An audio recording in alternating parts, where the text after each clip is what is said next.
வேலனுக்கு மூத்தவனே விக்ன விநாயகனே, வினைகளை வேறறுக்கும் துணைவனும் நீதானே.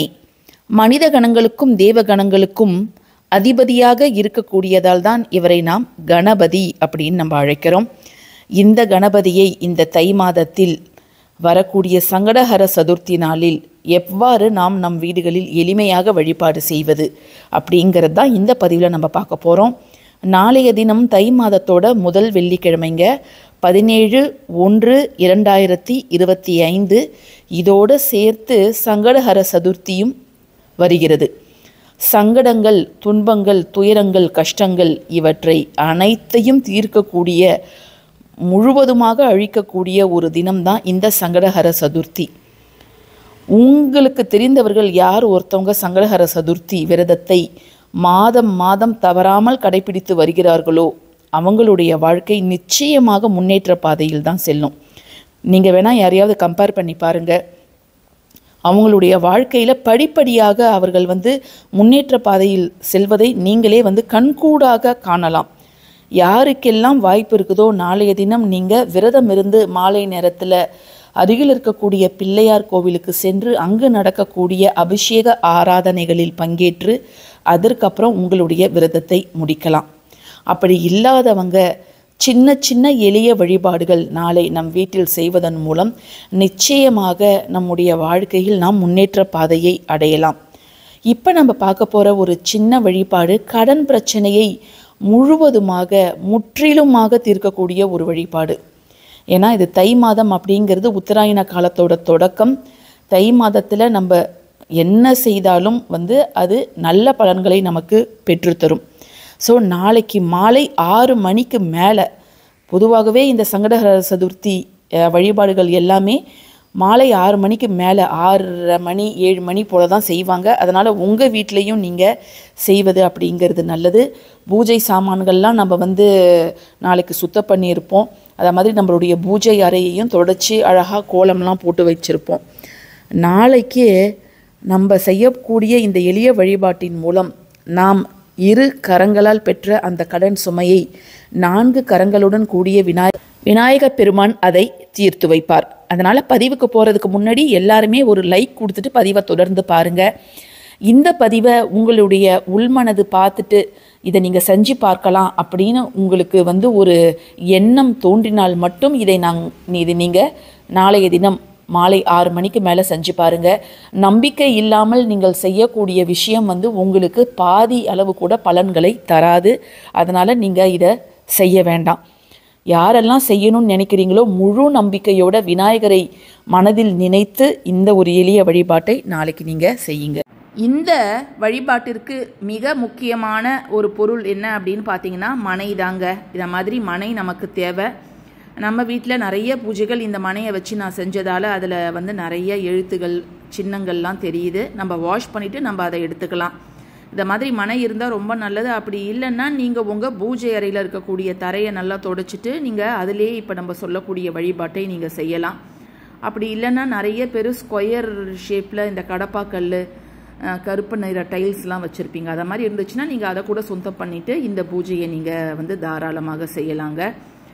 இப்போது நம்ம இதில் என்ன செய்ய போகிறோம் அப்படின்னு கேட்டிங்கன்னா, பிள்ளையாருக்கு மிக மிக உகந்த அந்த பிள்ளையார் சுழியை நம்ம இந்த மனையில் போட போகிறோம். அந்த பிள்ளையார் சுழியை எதனால் நம்ம போட போகிறோம் அப்படின்னு பார்த்தீங்கன்னா, ஜஸ்ட்டு நம்ம பச்சரிசி மாவை எடுத்துக்கணும். நல்ல பச்சரிசி மாவை எடுத்துக்கணும். அது கூட நம்ம அதில் சேர்க்க வேண்டியது என்ன அப்படின்னு பார்த்தீங்கன்னா, வெல்லம், நாட்டு சர்க்கரையோ அல்லது வெல்லத்தை நீங்கள் பொடி செய்து அந்த பச்சை அரிசி மாவு இருக்குது இல்லையா, அதோடு நீங்கள் அதை கலந்துருங்க. அதில் கலந்து நம்ம இந்த பிள்ளையார் சுழியை இதில் 6 முறை நம்ம போட போகிறோங்க. ஏன்னா 6 அப்படிங்கிறது சுக்கிரனுக்கு உரிய ஒரு எண். பிள்ளையாருக்கு உகந்த அந்த பிள்ளையார் சுழியை 6 முறை, சுக்கிரனுக்கு உகந்த எண்ணான 6 அப்படிங்கிறதால 6 முறை இந்த மனையில் நம்ம போட போகிறோம்.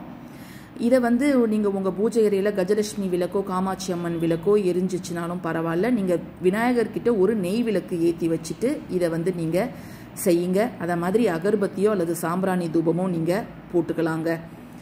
இப்போது இதில் வந்து நம்ம நேர் வரியாகவும் நீங்கள் 6 போடலாம், அல்லது மேலே கீழே அப்படிங்கிற முறையிலும் நீங்கள் 6 பிள்ளையார் சுழியை போடலாம். ஏன்னா சுக்கிரன் அப்படிங்கிறவர் சுகபோக வாழ்க்கைக்கு எல்லாம் சொந்தக்காரர். சுக்கிரனோட அருள் இருந்துச்சுன்னா அந்த நபருக்கு கடன் பிரச்சனையை தீர்க்கக்கூடிய அளவுக்கு பொருளாதாரம் வந்து மேம்பட்டு இருக்கும். அந்த பொருளாதாரம் மேம்படணும் அப்படிங்கிறதுக்காக முழுமுதற் கடவுளான விநாயகரையும் சுக்கிரனையும் வழிபட்டு தான் நம்ம இந்த வழிபாடை செய்ய போகிறோம். இப்போ அழகாக நம்ம இப்போ இதை மாதிரி நம்ம எழுதினதுக்கு அப்புறம் நீங்கள் வந்து ஏதாவது நெய்வேத்தியம் வைக்கணும்னு நினச்சிங்கன்னா 1 டம்ளர் பால் வைக்கலாம், அல்லது வெற்றிலை பாக்கு பழம் அப்படி வைக்கலாம், அல்லது கற்கண்டோ அல்லது காஞ்ச திராட்சையோ நீங்கள் வைப்பது அப்படிங்கிறது நல்லது. சில பேருக்கு சந்தேகம் இருக்கும், இதை நாங்கள் கோயிலுக்கு போயிட்டு வந்து செய்யலாமா அல்லது இதை செஞ்சுட்டு நாங்கள் கோயிலுக்கு போகலாமா அப்படின்னு யோசிப்பீங்க. நீங்கள் கோவிலுக்கு போவதாக இருந்தால் நீங்கள் போயிட்டு வந்து கூட இதை நீங்கள் செய்யலாம், ஒன்றும் தவறு கிடையாதுங்க. இதை மாதிரி எழுதிட்டு நம்ம பூக்களை வைத்து ஏதாவது ஒரு 6 மலர்கள் நீங்கள் எடுத்துக்கோங்க.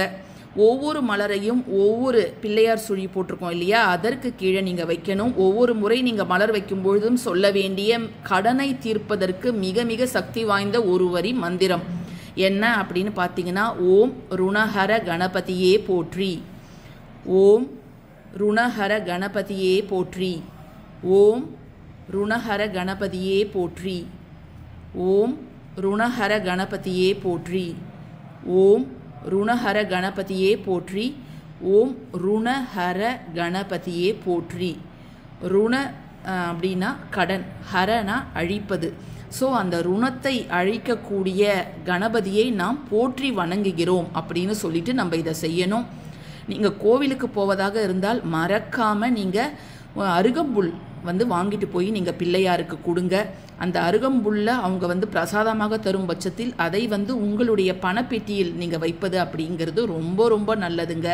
இதை நீங்கள் வச்சுட்டு மனதார பிள்ளையார வேண்டிக்கோங்க. இந்த வருடத்தில் நான் எடுக்கக்கூடிய அனைத்து முயற்சிகளும் எனக்கு முழு வெற்றியை தரணும், என்னுடைய கடன் தீரணும் அப்படிங்கிறத நீங்கள் நல்லா வேண்டிக்கோங்க. நிச்சயமாக உங்களுடைய கடன் சுமை அப்படிங்கிறது விரைவில் தீரும். அதாவது நீங்கள் எடுத்து வைக்கக்கூடிய ஒவ்வொரு ஸ்டெப்புக்கும் ஏதாவது தடைகள் இருந்துச்சுன்னா இந்த பிள்ளையார் சுழியை போட்டு நீங்கள் ஒரு செயலை செய்கிறீங்க கடன் தீர்ப்பதற்கு அப்படிங்கிறதுனால எல்லா தடையும் உங்களுக்கு வந்து அடிபட்டு போயிடும். எல்லாமே உங்களுக்கு முழு வெற்றியை தரும். ரொம்ப நாள் வராத பணம் உங்களை தேடி வரும்.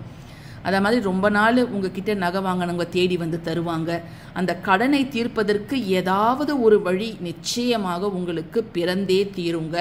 அதனால் அவசியம் இதை வந்து நீங்கள் செய்யுங்க.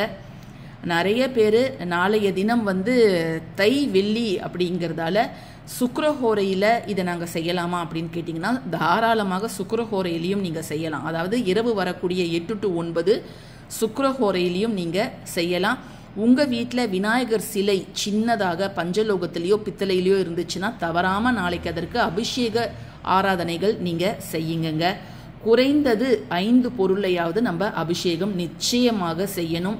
நம்ம அபிஷேகம் செய்ய செய்ய அந்த சிலையோட சக்தி அப்படிங்கிறது அதிகரிச்சுக்கிட்டே போகும். இதை வந்து மறுநாள் பூக்கள் காய்ந்ததுக்கு அப்புறம் அதை கால்படாத இடத்துல போட்டுடலாம்.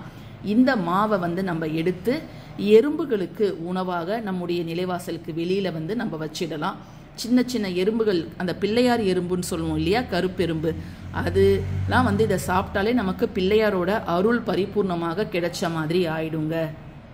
இந்த பதிவு பிடிச்சிருந்ததுன்னா கட்டாயமாக லைக் பண்ணுங்க, ஷேர் பண்ணுங்க, நம்ம சேனலுக்கு சப்ஸ்கிரைப் பண்ணுங்க. தேங்க்யூ ஃபார் வாட்சிங் திஸ் வீடியோ. நன்றி.